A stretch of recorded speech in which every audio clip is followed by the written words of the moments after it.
Pemirsa, polisi membongkar sindikat home industri senjata api rakitan ilegal dan menangkap 7 orang serta menetapkan 2 orang sebagai DPO. Dan selengkapnya dalam Kilas Kriminal berikut ini untuk Anda.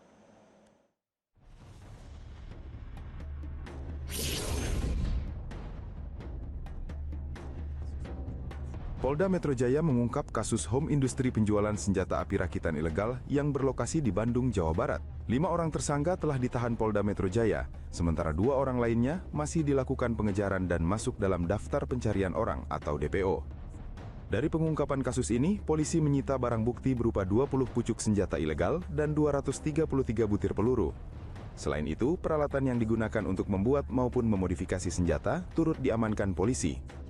Adapun alat untuk menyimpan amunisi senjata atau magasin yang diamankan berjenis FN, P3A, dan P1.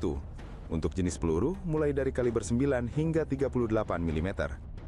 Para tersangka dijerat pasal tentang larangan kepemilikan, pembuatan, penggunaan, dan peredaran senjata api dan bahan peledak tanpa hak, dengan ancaman pidana seumur hidup atau 20 tahun penjara.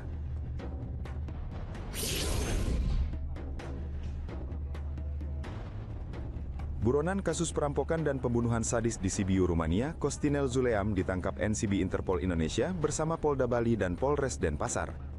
Selama pelariannya, Costinel tinggal di sebuah rumah di kawasan Badung, Bali. Pelaku pembunuhan seorang pengusaha di Rumania ini diketahui sudah tinggal di Indonesia sejak November 2023 lalu.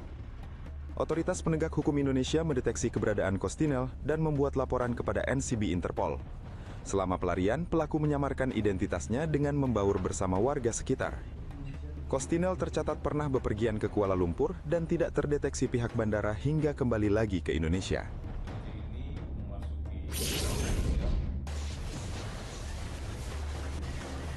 Tiga warga negara asing dibekuk petugas imigrasi kelas 1 khusus non-TPI Jakarta Barat di sebuah penginapan di Jakarta. Ketiga pelaku diketahui melakukan penyelundupan manusia ke Australia dalam 1 bulan terakhir secara ilegal. 2 orang pelaku merupakan warga negara Cina berinisial SS dan XS, dan seorang lainnya merupakan warga negara Thailand berinisial PK. Penangkapan ketiga WNA ini berdasarkan informasi masyarakat terkait adanya penggunaan dokumen warga negara Indonesia seperti KTP dan kartu keluarga yang diduga palsu untuk digunakan oleh para pelaku. Dari hasil pemeriksaan, ketiga pelaku merupakan sindikat internasional penyelundupan manusia ke Australia secara ilegal melalui jalur tikus di perbatasan. Jelajahi cara baru mendapatkan informasi. Download Metro TV Extend sekarang.